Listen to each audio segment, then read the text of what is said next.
Get ready to hear the truth about America on a show that's not immune to the facts with your host, Dan Bongino. Folks, what the hell is going on with the vote count in Pennsylvania? No, seriously, there are representative lawmakers from the Republican Party in Pennsylvania who put out a press release yesterday. It's just stunning, claiming that there is some discrepancy in the number of people who voted and the actual vote count. That sounds like kind of a big deal to me, no? Kind of a little bit of a big deal. And of course, the fact checkers who are really far left Soviet style opinion makers for liberals, full-time activists, chimed in and checked again an irrelevant component of what I just told you to make you believe what I told you isn't an issue. Maybe it is, maybe it isn't. We're going to get to that in the show today. Also, more on cancel culture and the weaponization of language. I got a loaded show today. Today's show brought to you by ExpressVPN. Ladies and gentlemen, protect your online activity from prying eyeballs today. Get a VPN. Go to expressvpn.com/Bongino. Don't wait. Welcome to the Dan Bongino Show. Producer Joe, how are you today? Fine, sir. Man, I'm sure ready to go. So let's go. Thank you.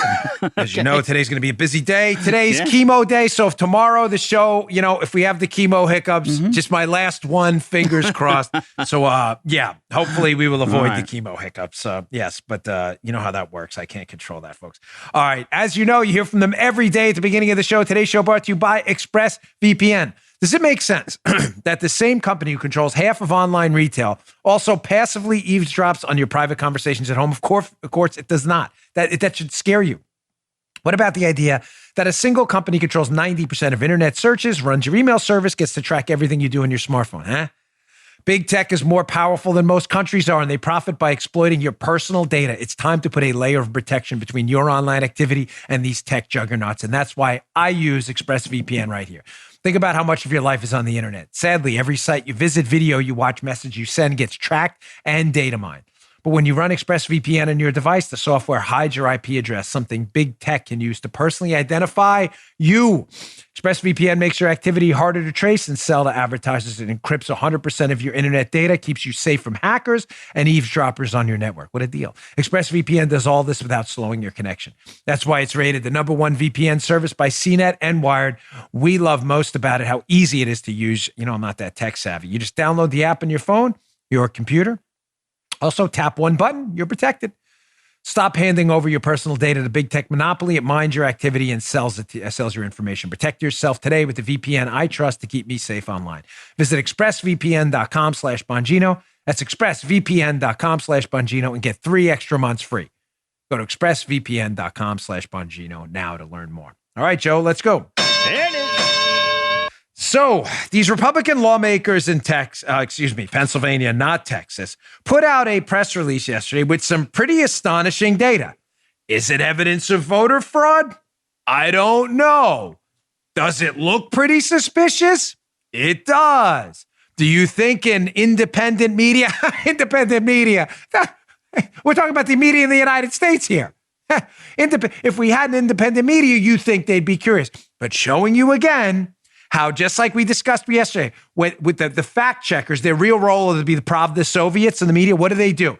When they want to discredit something that's worthy of attention, like the Joe Biden picture of him with a Ku Klux Klan member, Robert Byrd, campaigning for him, when they want to discredit it, even though the picture is not in dispute, what do? They focus on an irrelevant component of the picture and they debunk, air quotes, the picture. Like the Klan photo where they said, no, Joe Biden was not in a picture with a grand wizard of the Ku Klux Klan. It was an exalted cyclops of the Ku Klux Klan. Oh, okay. No problem then, folks. No problem. It's happening again. Here's what I mean.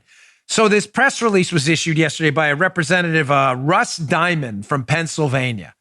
This is pretty stunning stuff. Pennsylvania lawmakers, quote, the numbers don't add up. Certification of the presidential results was premature and in error. Listen to this. This is from Russ Diamond, again, December 28, 2020. A comparison of official county election results to the total number of voters who voted on November 3rd, 2020, as recorded by the Pennsylvania Department of State, shows that, listen up, listen here, this is interesting, that 6,962,607 total ballots were reported as being cast. Got it, folks? So 6.9 million total ballots were cast as the Pennsylvania Department of State shows. Everybody tracking? Yeah. While the Department of State Sure system records indicate that only 6,760,230 total voters actually voted. Among the 6.9 million total ballots cast and 6.9 million total votes were counted in the presidential race, including all three candidates on the ballot and write-in candidates. So keep this up 1 second. So this can't possibly be. Is it an error? Is it a statistical blemish? Is it an anomaly? What happened? So according to the Pennsylvania Department of State, 6.9 million roughly total ballots were cast, but their Sure system records only 6.7 million voters actually voted. Huh. So according to the Department of State, listen, could it be a mistake? Unlike the Pravda media, where they wake up every morning and they salute the Soviet Union national anthem, I'm actually open to facts. Is it a mistake? Could be. I'd love to hear. I haven't heard anyone refuting this. But according to the Pennsylvania legislators, by the way, where was this information before? Was it a late tally? Could be. Why didn't we hear about this before? Only 6.7 million people. Joe, hold on. Follow me here, buddy. Yeah, I need you as you and Paula, you too. This math is very right. complicated, okay? Okay, As two audience ombudsmen, because I want to make sure we don't lose the liberals, because as I said last night, filling in for Hannity, liberalism is the religion of the stupid. Only 6.7 million people voted in Pennsylvania, according to their own records. Right. Yet 6.9 million votes were counted. Huh? Joe, can you get a pen and paper? I got one here. Hold on a second, folks. All right. 6.9. 6.7 counted. I'm just double checking my math. Yeah, what the? 6.7 voted. Hold on. Yeah, That's a minus. 6.7. So that's 0.2. Now, listen, I was watching Apollo 13, one of my favorite movies this weekend. And when they lost the computer system in the support module and they had to transfer it over to the LEM, they had to do hand calculations, and they were very complicated. So they had 3 or 4 people check the calculations to make sure they didn't bounce off the atmosphere. These are complicated calculations, Joe. So I'm going to give you some numbers. And Paula and Joe, if you could check, 6.9 million votes counted. 6.7 million people voted. 6.7. Joe, check me if I'm wrong here. That seems to indicate to me that about 200,000 people's votes were counted that didn't actually vote. Joe, is my math correct? Yeah, you're pretty much right. Oh, very good, Dan. Yeah, Paula, you're right there, bro. Paula, much smarter than Joe and me. Paula, I think we both agree, Joe. Paula's IQ is like 20 points higher than both me and Joe combined. Paula, am I correct about 200? Wait, Paula's you doing it on the computer, just to be sure. That seems to be correct. That seems to be correct. My math is, I really did the math. I'm not even kidding. It's right here in the back of my book, just to be sure. So 200,000 people, according to these lawmakers, votes were counted who didn't vote. Weird. Dude, crazy pills everywhere. I don't get it. Can we're like, I was telling Paul, I said, totally unrelated. I need that shirt from the movie Elf. Remember the narwhal scene? Hey, buddy, hope you find your dad. Hey, Pennsylvania, I hope you find the votes. Well, now, is this a mistake? It could be a mistake. Again, unlike the Soviet media, I'm actually interested in the truth. Could be an honest mistake. But sounds like kind of a big deal. That maybe we should be looking into how 200,000 people's votes were counted who didn't vote. Now, our media, which is a hilarious stain on the ass of humankind, that's what our media is, because they're an embarrassing joke. This is what they choose to focus on. Now, to give you some background on before I put this tweet up, this is a tweet by the ever hilarious Peter Baker at the New York Times. Just a total clown. This is supposed to be a member of the media. President Trump tweeted this out yesterday, but he made a mistake. He implied in his tweet that more people voted than voters who were registered in Pennsylvania. That's not accurate. Okay, here's the tweet by Baker. There are, just so you have the numbers, there are roughly 9 million people registered to vote in Pennsylvania, as Baker puts in his tweet, and 6.9 million votes were cast in Pennsylvania. So President Trump's tweet was inaccurate, but it was an obvious mistake if you just read the Pennsylvania legislators, what they put in there. 6.9 million votes were counted, yet only 6.7 million people voted. So Baker, instead of looking into that, here's what he tweets at the New York Times. Again, this is, look, shiny red ball. This is supposed to be journalism. He puts Trump's tweet up, He says, Trump's tweet said in Pennsylvania there were 205,000 more votes than were voters. This alone flips the state to President Trump. Baker, instead of looking into that, puts belief that registered voters in Pennsylvania, 9 million. Votes cast in Pennsylvania, 6.9 million. Ladies and gentlemen, it was an obvious mistake by President Trump. He corrected it this morning. Right.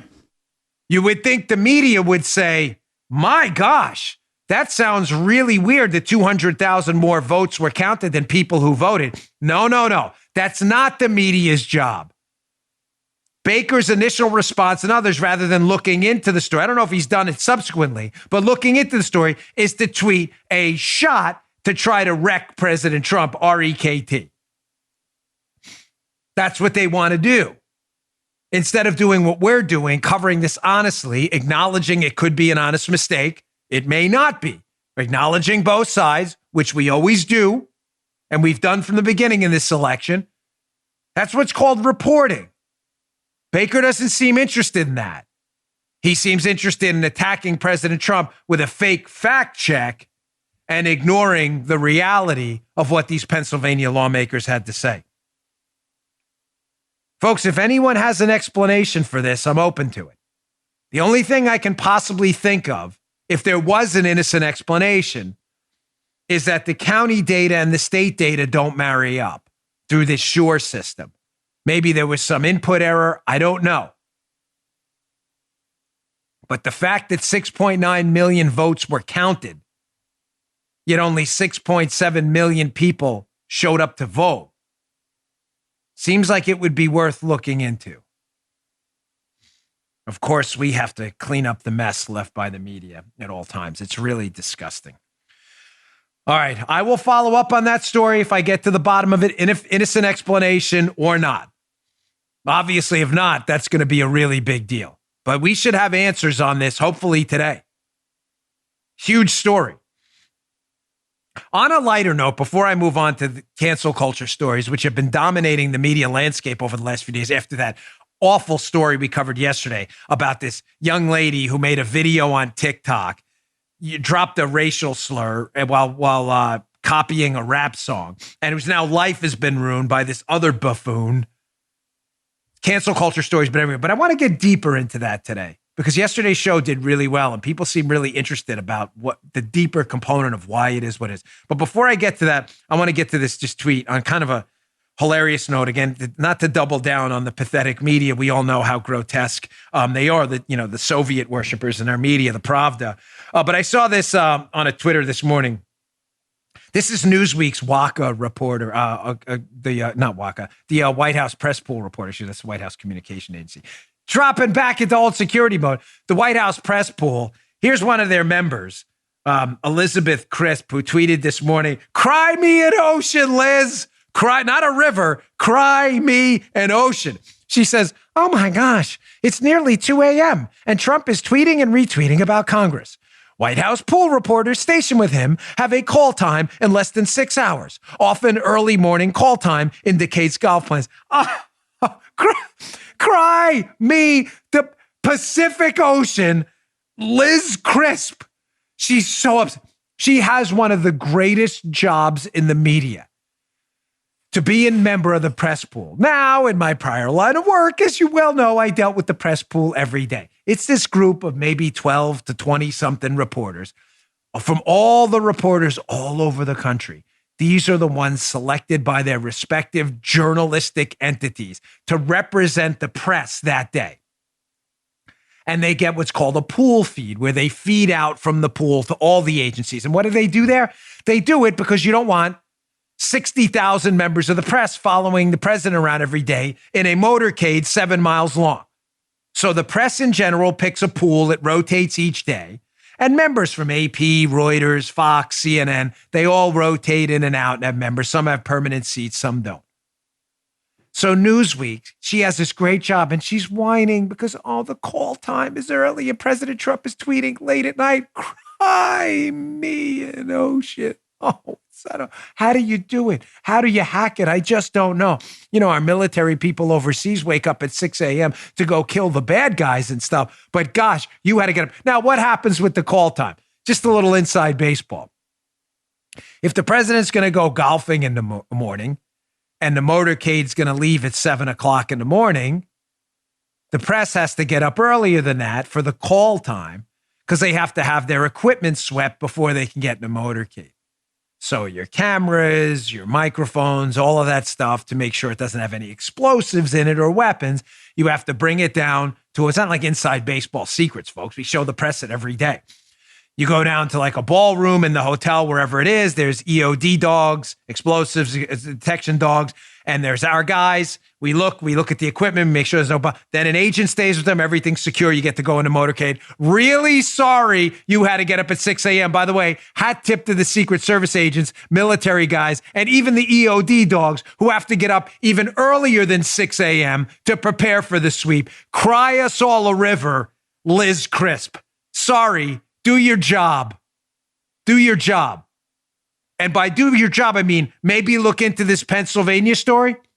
Debunk it if it's not real and there's a mistake. I'd love to hear it.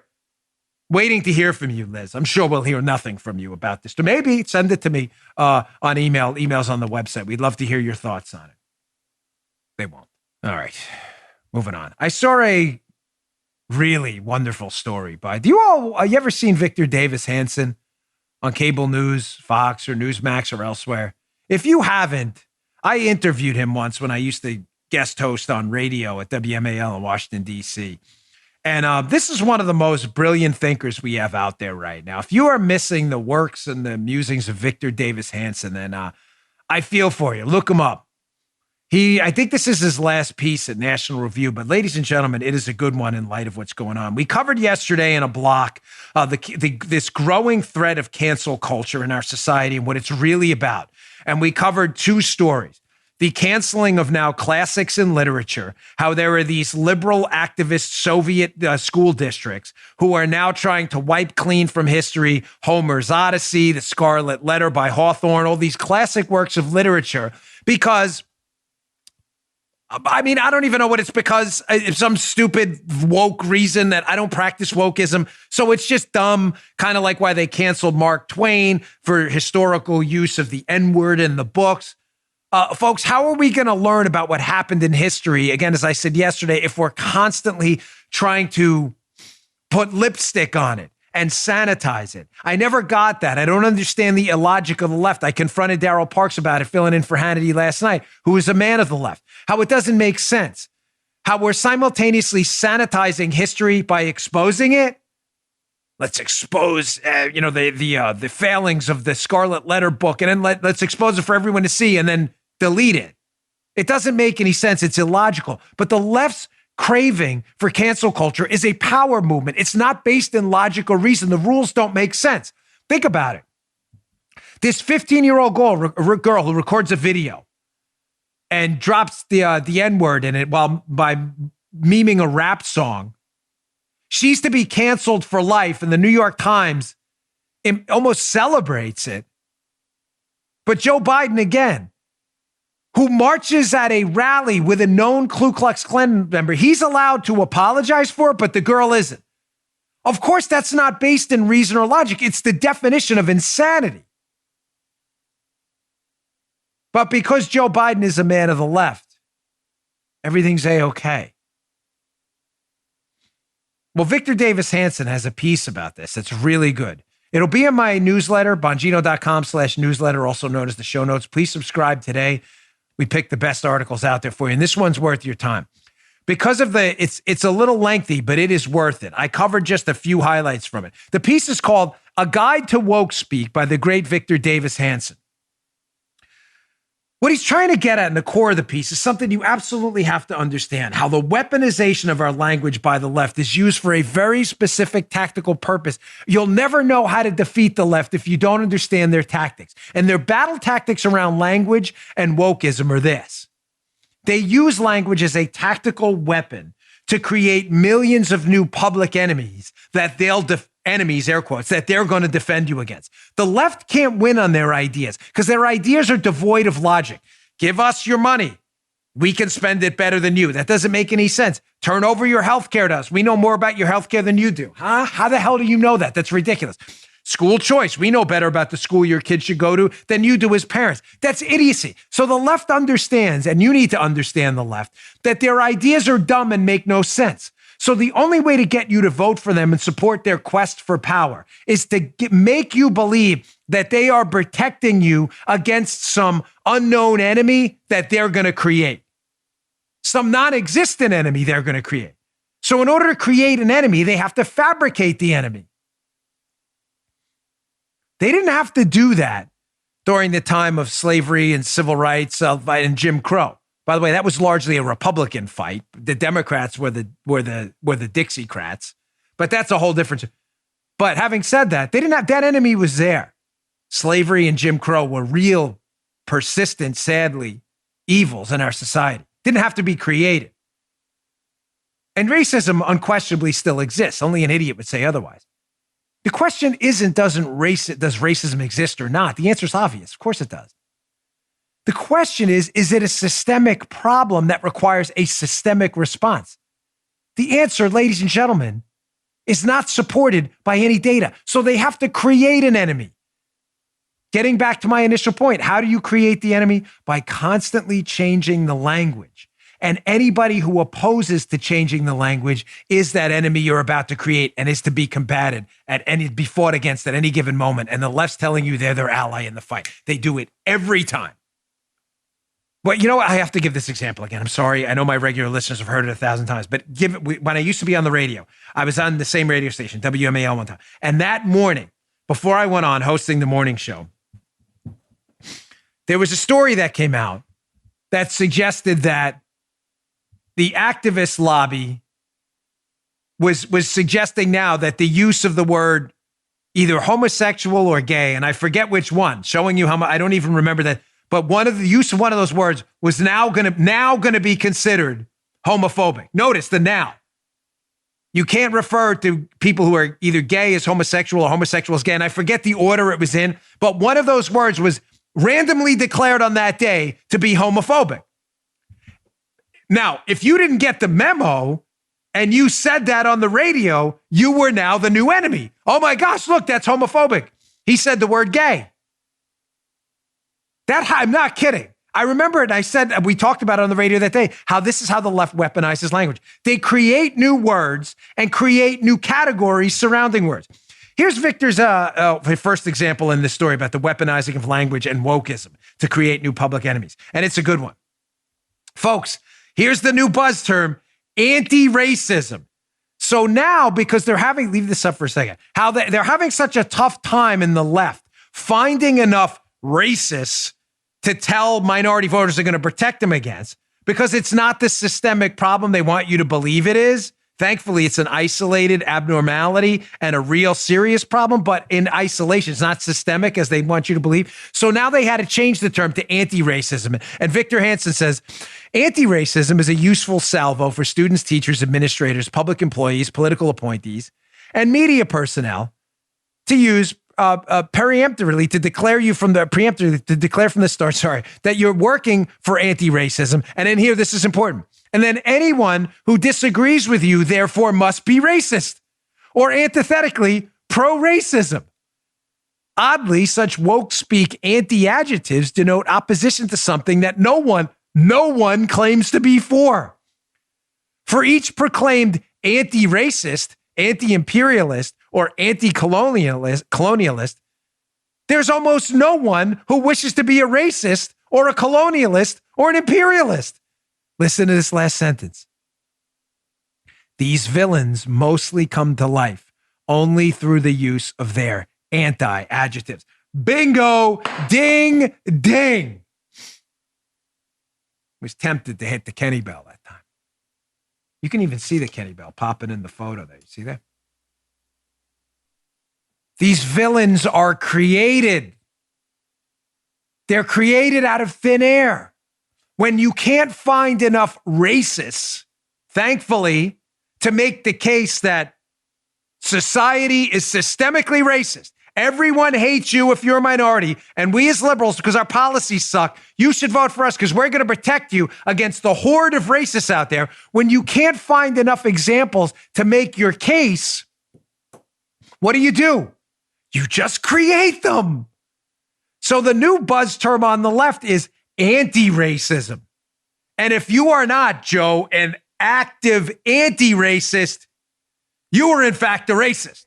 That's right. So if you're just living your life, shame on you, Armacost, treating people who are black and Hispanic and Asian and people from different cultures and countries, if you're just treating them normally, Joe, like a normal person would, normal guys, shame on you, you're a racist. Because, Joe, you're not an anti-racist now. You are not actively going out and promoting anti-racism. You're doing this shameful, dreaded air quotes, shameful thing, like treating people like people. Oh my gosh, you can't have that. I hear you, brother. What did Jim Comey say? Lordy, you can't do that.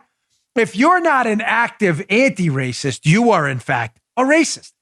You see how they create enemies? Lickety split overnight? Mm-hmm. They do this all the time. It is the biggest fraud of our time. And God forbid you speak out against this, you are clearly a racist. Because as Victor Davis Hanson says, if you're not an anti-racist, you're clearly a pro-racist by default, creating a magical new category of hundreds of millions of racists in the United States that the liberals are going to protect you against. Ladies and gentlemen, when are people on the left who've been suckered by this going to savvy up? Now, he has legions of examples in his piece. It's very long. I'm just going to get to a few more because they're important. It's critical you understand their game and the weaponization of words, language, phrases, and how they use it to combat. So now you know why they switched from we're fighting racism to now we're the anti-racist. Again, because if you're against them, you're pro-racist. And to fight racists, Joe, you have to go find racists. That's right. And they can't. Not in mass. So they have to create them. Here's another one. When they can't find examples, the left, of actual discrimination out there, they had to change it to disparate impact. So let me give you a quick example, a topic that has been near and dear to my heart. The AFFH, this liberal program to put low-income housing in middle-class neighborhoods. Why? Not because they have any evidence that minorities have been discriminated against in middle-class neighborhoods. That's illegal right now. You cannot discriminate against someone to buy or sell a home based on their race. That's already illegal. You will win that lawsuit hands down if you can prove it. So because they can't find enough examples of this, of black, Hispanic, or minority families being turned away from living in middle-class neighborhoods, what do they use now? From the Victor Davis Hanson piece, disparate impact. What's disparate impact? Weaponization of the language again, round two, ding, ding. Disparate impact, this word is becoming anachronistic. Call it woke spoke, if you will. In ancient labor law usage, it often accompanied the now equally calcified term disproportional representation. But in 21st century American woke speak, it is no longer necessarily unfair, illegal, or unethical that some racial, gender, or ethnic group are, quote, overrepresented in certain coveted admissions and hiring. Notice, let me translate that for you. So, because they can't prove cases en masse of blacks or Hispanics being discriminated against in housing, discriminated against in education, what do?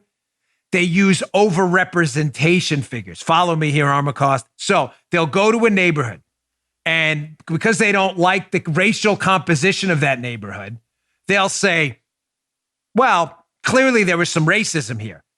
Blacks or Hispanics were discriminated against in buying housing in this neighborhood. What's the problem? They go, they search all the lawsuits in that town, and what can't they find? Actual lawsuits or evidence of discrimination. A big problem. Because, Joe, what did I tell you at the beginning? You have to create new enemies. The enemies would be obvious. Listen, if you have people in your neighborhood discriminating against Hispanic or Black or minority groups, they're really, I can't curse on the air because we're jerks. That's just bad. Okay. It's just a bad thing to do. You're ethically and morally in a vacuum of stupidity. We all agree, right? Like everybody gets that. And if that's proven that you were discriminated against, you have legal avenues, but they can't prove it. So what do they say? In order to create a new racial enemy, look at that neighborhood of middle-class people. Whites are overrepresented in that neighborhood. They say the impact was disparate. It was a disparate impact just based on the representation of white residents of that middle-class neighborhood. Do you have any evidence of that? No. We're just basing it on a proportion of the population. If the proportion of the population in that area is 52% white, 10% Black, and 15% Hispanic, and the residents are 60% white, 8% Black, and 6% Hispanic, that is definitely evidence of actual discrimination. Is it really? Because we don't have any actual lawsuits for discrimination or complaints of discrimination. No, it's impacted minority groups in a disparate fashion. How? No one's complained about it. How is that?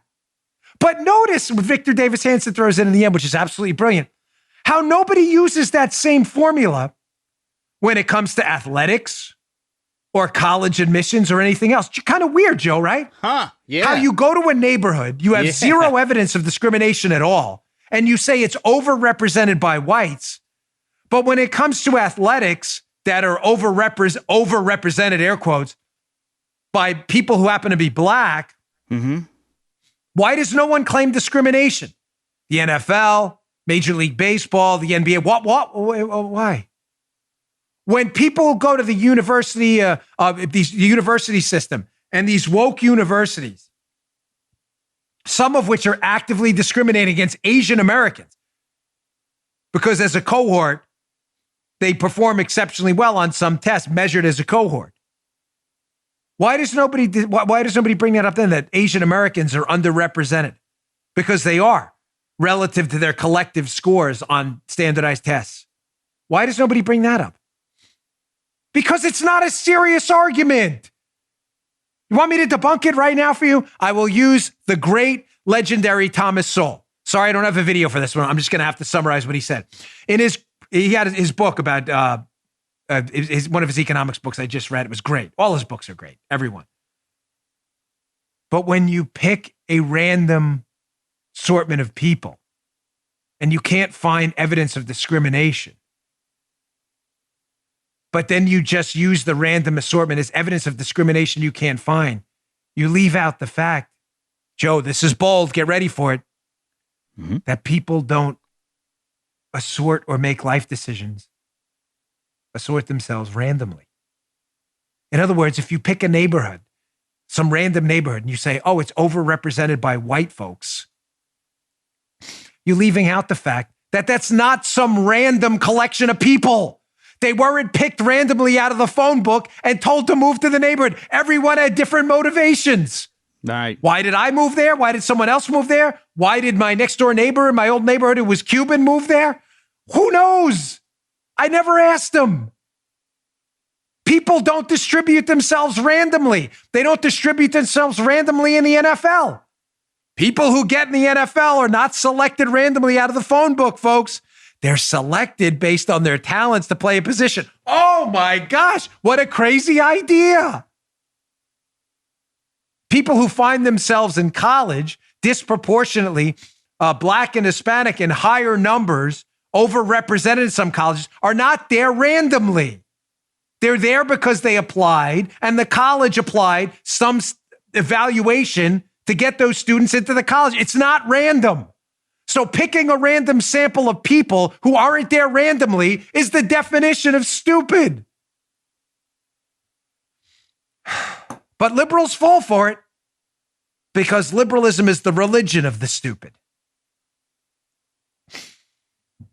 I've got two more examples of the weaponization of language because this is an argument that's going to grow, folks. I'm telling you, you and your kids are only moments away moments away from a cancellation. God forbid you get a public profile. They have culled through every single thing in my life. And I am telling you, ladies and gentlemen, this is going to come knocking at your door soon. I hope it doesn't, but it's dangerous stuff. I got 2 more examples coming up. Let me get to my second sponsor. I want to welcome on our good friends at PetSmart. You all know we just took in Lucy. We love Lucy. She is our new dog, our golden doodle. She's really been an unbelievable addition to us. It's like having another kid. We love her to death. There, so you got a picture up? Oh, look at that. Paula was nice enough to. There's Luce. Look at her. Let me see that picture. There's the Luce. She's so adorable. She's sitting. We used to put her in the little kennel box there for the show, but she's so good. You don't even hear her bark, right? We love that. I mean, it really has helped manage the stress in our lives lately, having Lucy around. We love her to death. Every morning she comes out. I'm sorry to go on about Lucy, but you know how it is. These animals, they're so great. They see it. It's like they've seen you for the first time every morning. She loves belly scratches. From the beginning of the pandemic, PetSmart has been an essential retailer, making sure you can get everything the pet you love needs right when you need it at over 1,600 convenient locations. And they lead the pack with safe and easy ways to shop. At PetSmart, the health and safety of employees, pet parents, and pets are what is most important. Stay clean and disinfect their stores according to CDC recommendations. Face coverings or masks are required for employees and pet parents. Floor decals, signage, and new protocols reinforce social distancing requirements. Plexiglass shields are in place at registers, as well as salon and pet hotel lobbies. Stores and grooming salons offer digital check-in, curbside drop-off and pickup, and contactless payment. And now PetSmart offers free same-day delivery, powered by DoorDash through January 31st, 2021. So you can get everything the pet you love needs right to your door, right when you need it. PetSmart's associates really love pets, and caring for them is a big part of why they work there. And as an essential retailer since the beginning of the pandemic, PetSmart's made it safe and easy for you to care for your pet too, online or in stores. If you're interested in contactless shopping, just order online at PetSmart.com or on the PetSmart app and enjoy easy curbside pickup or free same-day delivery. Powered by DoorDash through January 31st, 2021. So you can get everything your pet needs right to your door, right when you need it. Check out PetSmart.com for more details. Thanks, PetSmart, for sponsoring the show. We appreciate it. All right, I want to get back to this Victor Davis Hanson piece. 2 more things. And I'm going to...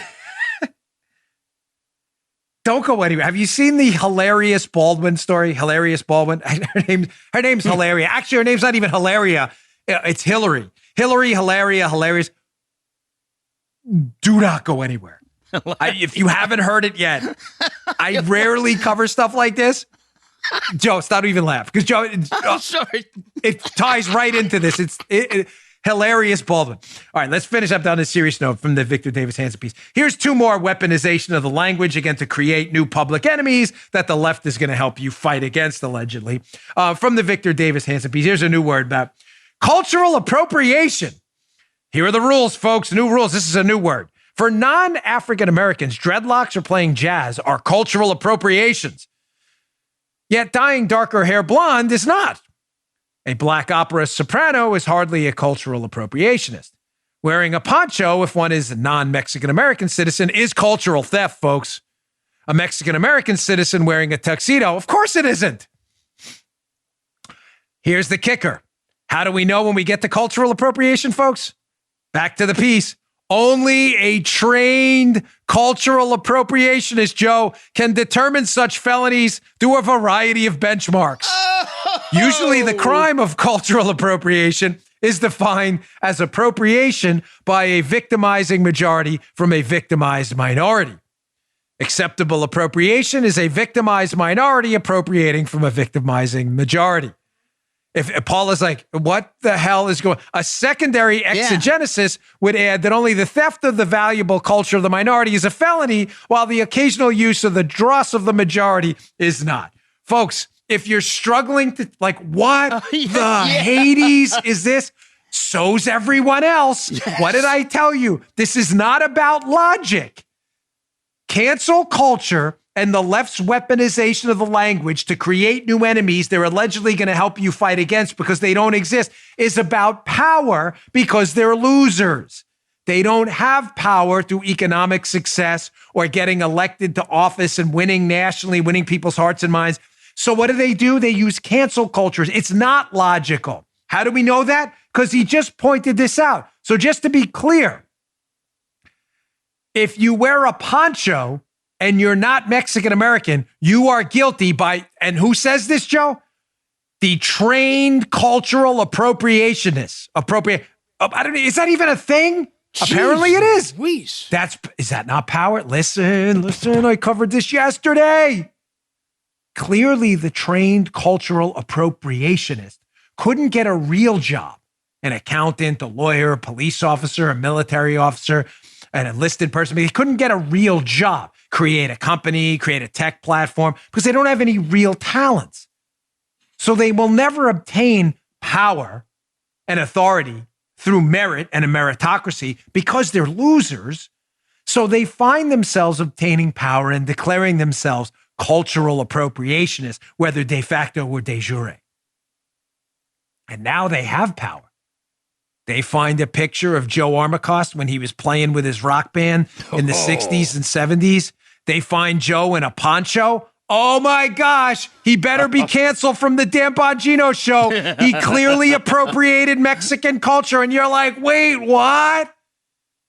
But as Victor Davis Hanson points out, if you happen to be Mexican American or Mexican and you wear a tuxedo, that's not cultural appropriation. What?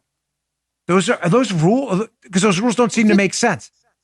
If you're taking something from someone's culture and that's a moral sin, then how is it not taking from other people's culture? Because they're not serious rules.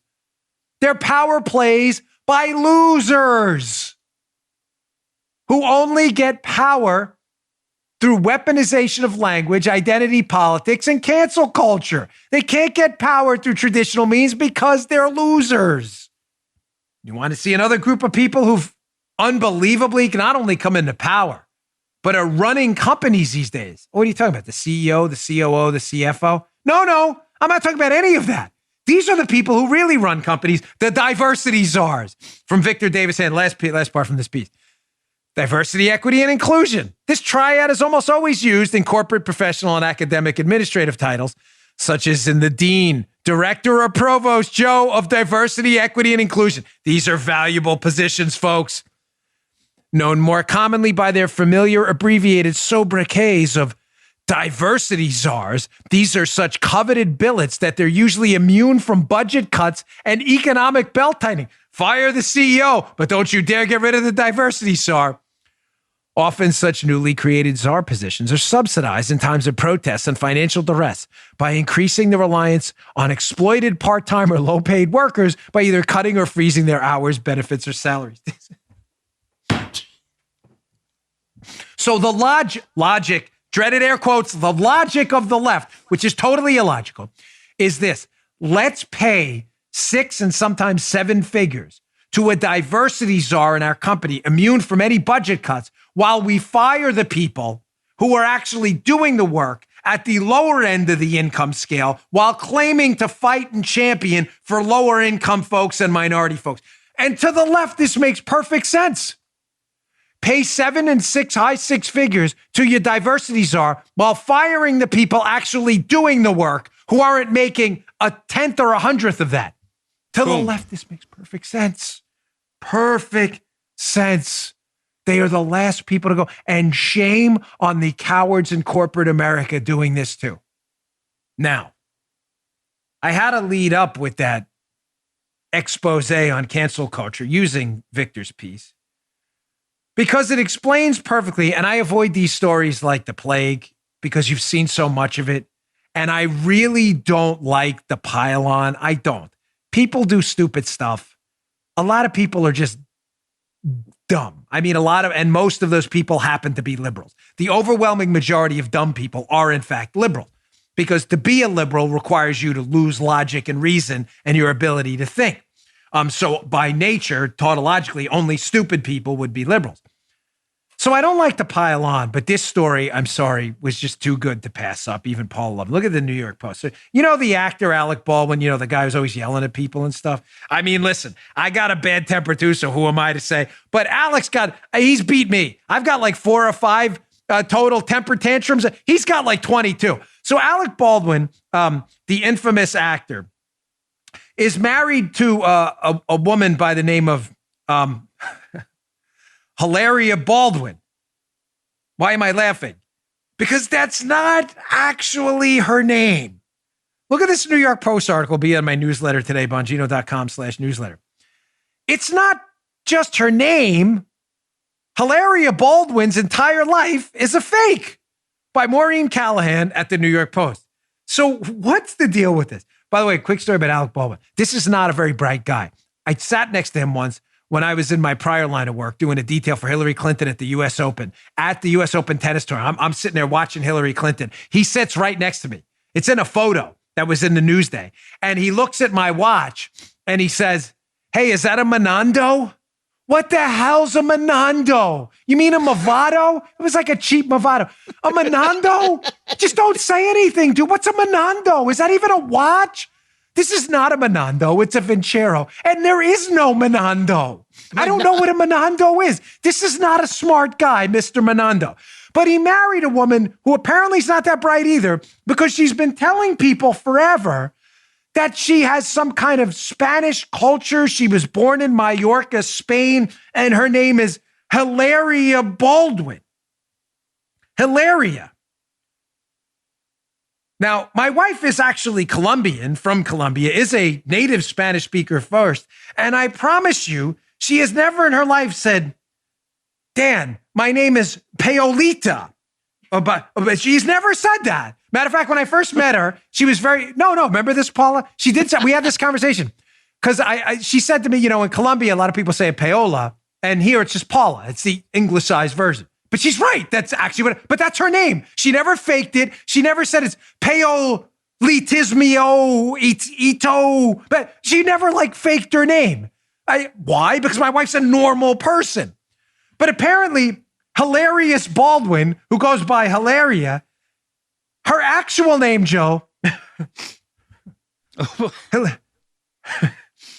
get ready. Hilaria Baldwin's actual name is Hillary Haywood Thomas. Hillary Haywood Thomas is...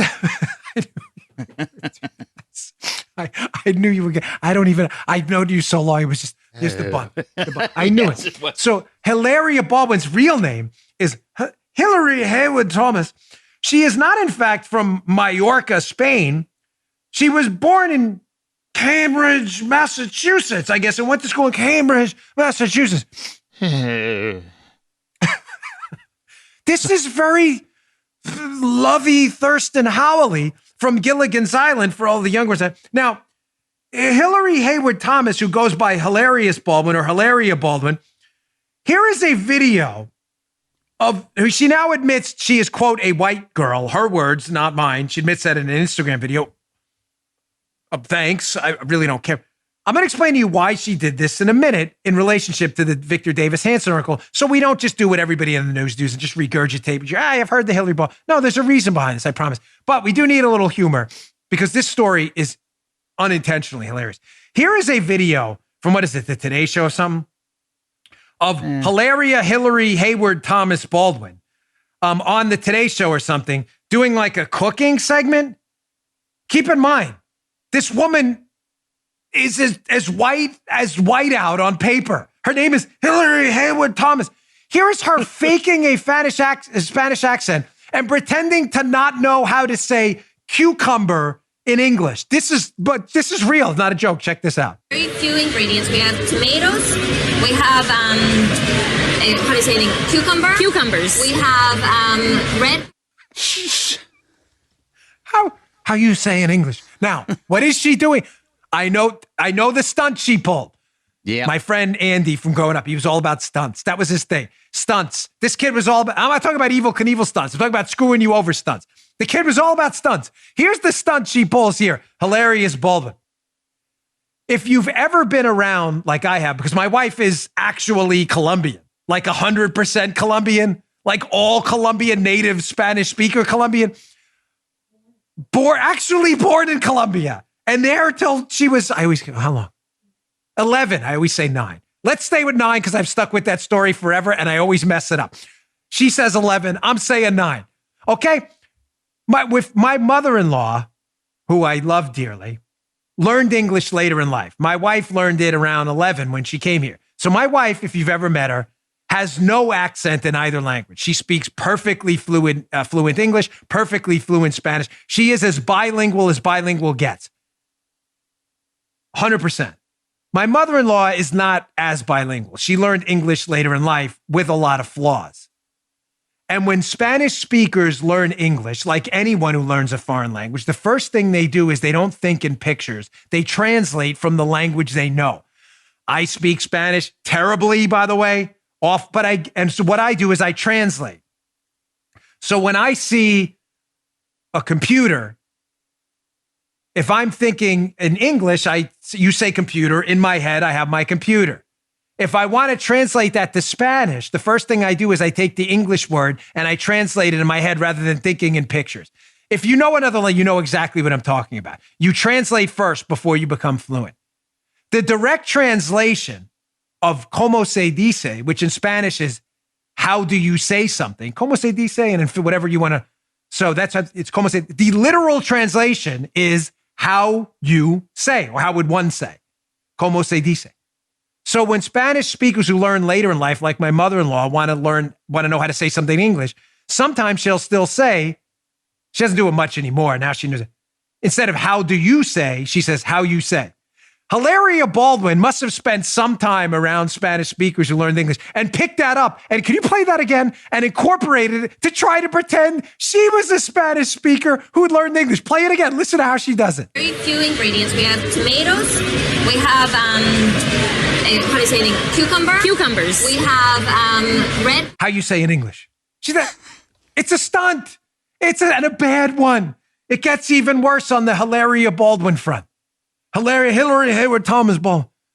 Not only is she trying to pretend she's a Spanish speaker who learned English by replicating common errors from people who learn as a second language. I do it in Spanish all the time. I translate directly. Remember the styrofoam story? The word for styrofoam in Spanish is icopor.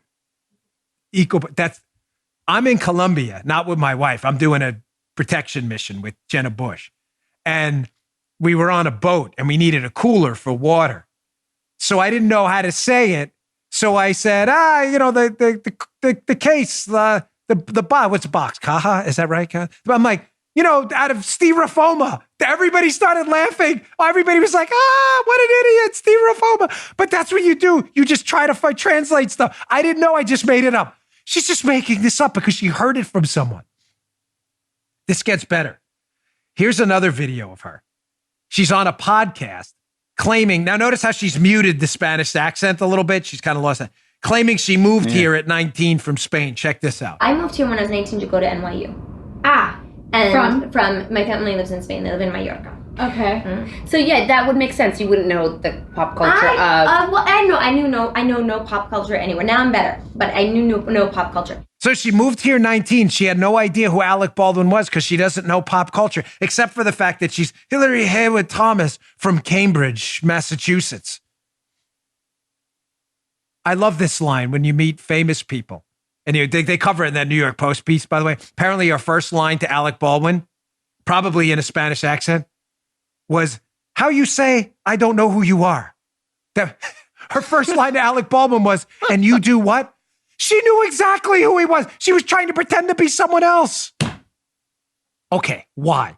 I'm sorry, we don't do this stuff often. But this story is hilarious. Even Joe, right before the show, maybe we'll put it tomorrow, was showing me some pictures of the New York Post of her high school pictures at Cambridge. She's in the pictures. Like, did she think she wasn't going to get caught? So what's going on here?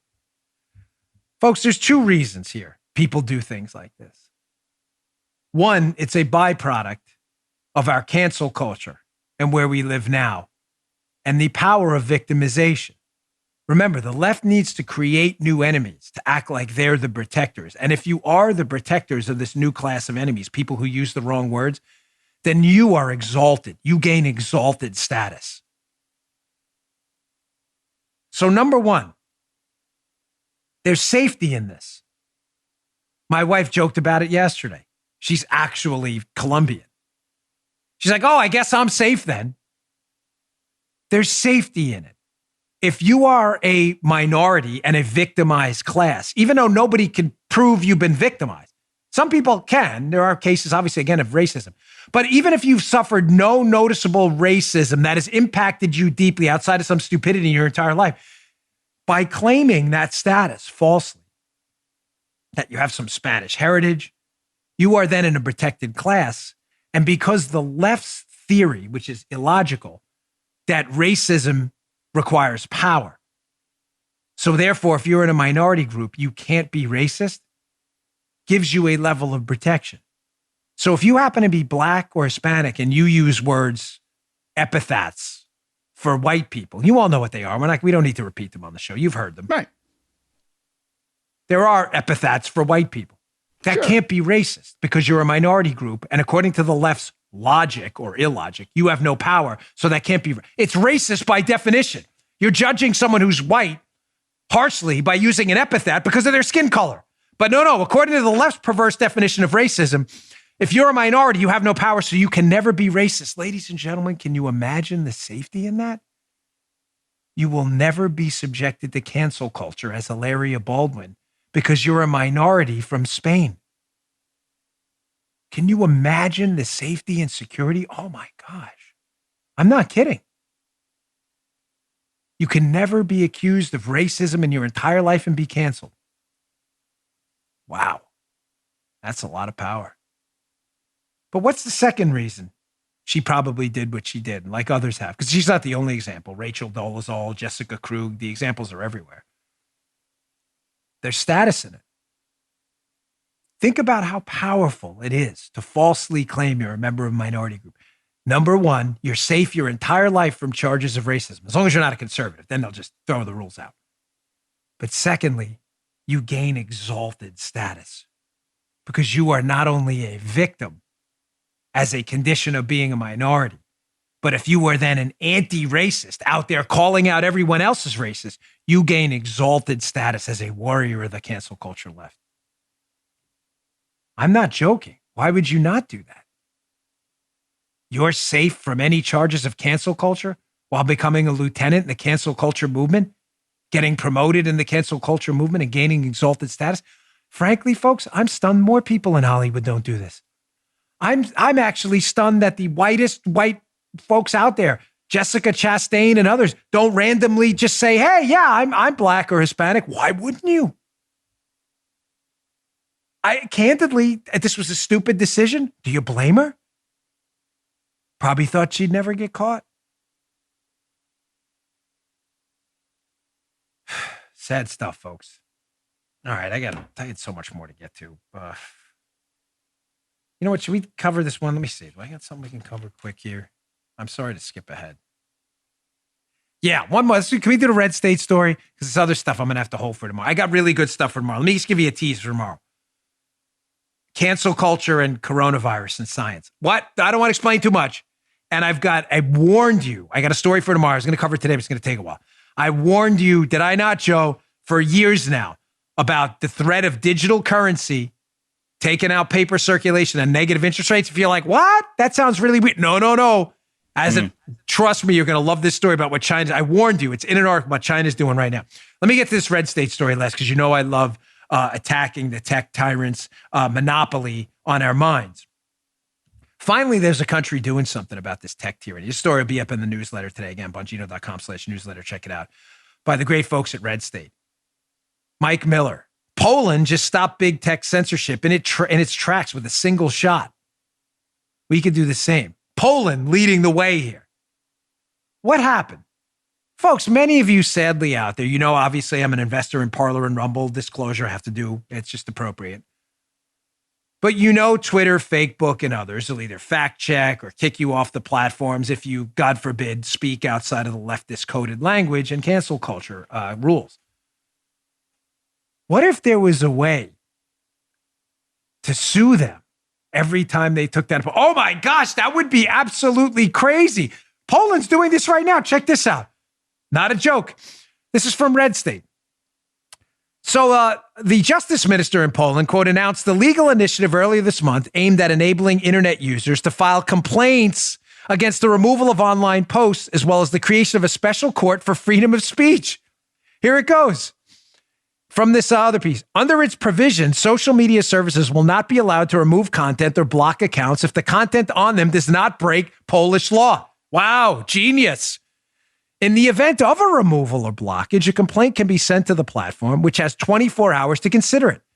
Within 48 hours of the decision, the user will be able to file a petition to the court for return of access. The court will consider complaints within 7 days of receipt, and the entire process is to be electronic. Folks, these fines will be substantial to these tech companies in Poland if they take your content down and you didn't violate any laws. Poland leading the way. Interesting. Folks, I'm an investor in these companies, and I got to tell you, that's an interesting idea.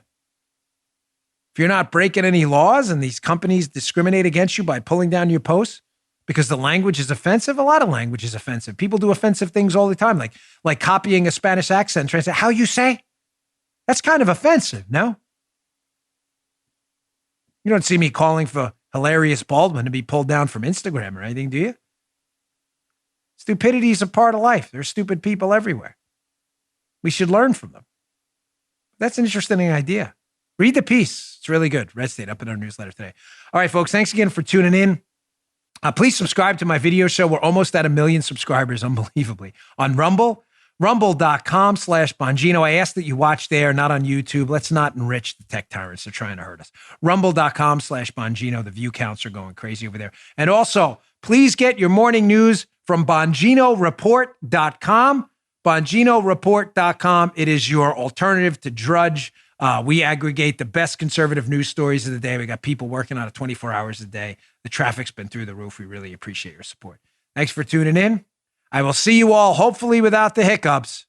See you all tomorrow. You just heard Dan Bongino.